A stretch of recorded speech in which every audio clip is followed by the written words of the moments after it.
Hello, everybody. I'm Noel Hart, one of the TDSs at the PLC, and this is your afternoon message. So something I want to tell you is that teaching is hard. And I know that right now, probably you're going through several of these modules and things that you're asking yourself are, well, what if I'm not good at this? Let me tell you something. You might not be. Not at first. And this is where a lot of people are going to have some different stories. And this is mine. Okay, so let me explain something to you. I went to a liberal arts school and got a philosophy degree.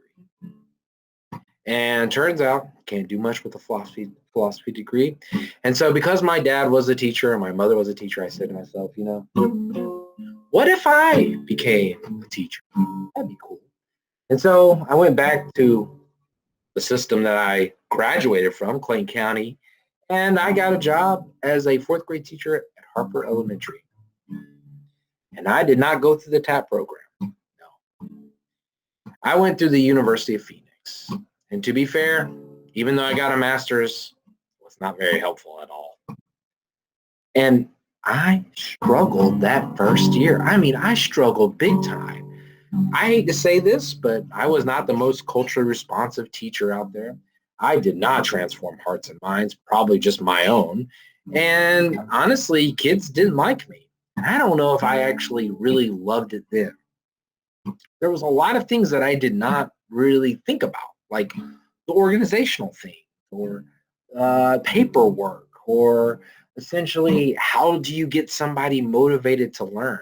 Now, granted, as you can tell right now, I like talking and I like trying to make things interesting, but there is something about teaching that you have to understand.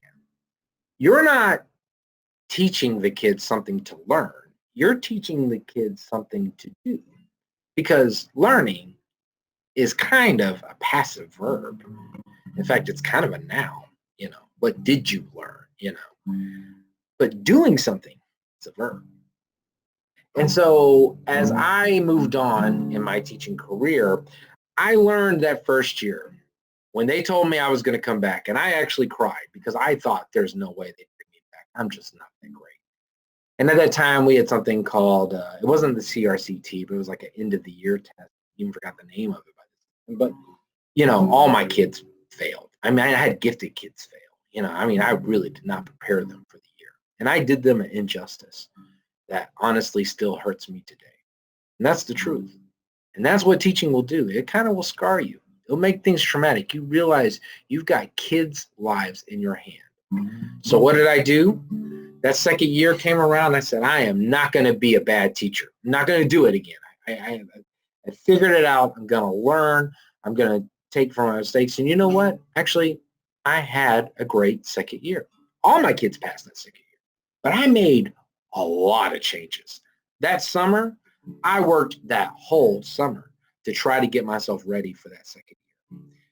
And so as this year progresses, I want you to understand there is a chance that you might be bad at the beginning of the year. And you might have in your head, I'm a bad teacher. But I'm letting you know you can change it around. You have that power. But what it takes is work, right? It takes practice. Sometimes you're going to have to give all you've got to this profession. And that's hard to do. A lot of people say, well, I got other things to do. Well, guess what? When you're talking about teaching, it's your life for a while. Until you get into a real system that works for you, it's your life. And I know that's hard because we have other lives. And if right now you're thinking that you're going to love this because you think you have more time off, you're going to find yourself working a lot more than you think. That's okay if you love it. And I'm telling you, love it. Like for me, I love being a teacher development specialist. But I'm going to be honest with you. I miss the chaos of the classroom sometimes. I miss the silly questions. I miss the kids saying they don't understand. I miss the drama sometimes because you kind of get used to that chaotic life. And when you know how to organize it and manage it, you start realizing you're making a difference. So, big deal here. One, you might be bad. That's okay. Get better. Get better faster. That's the number one thing. You're going to feel that pull. I'm a bad teacher. It's okay. We all feel it. You're going to feel it too. And you're going to sit there and you're going to go, what have I done? It's okay. Know that there are people that have felt the same way you have before, and they got better. You can too. There's no way. I'm not taking agency away from you. We plan on here at the PLC helping you out as much as possible. But it's on you. Number two, kids don't learn. They do. When you figure that out, what are my students doing more than what are my students learning, then you will have an engaging classroom that will make your life a lot easier and make you feel like you're making the change that you came here to do. Last but not least, don't get a degree in philosophy. There's nothing you can do with that. You're just learning. Guys, I'm Noel Hart. It's been a pleasure. And I hope to see you all out there making a difference in this world that we live in today. Thank you.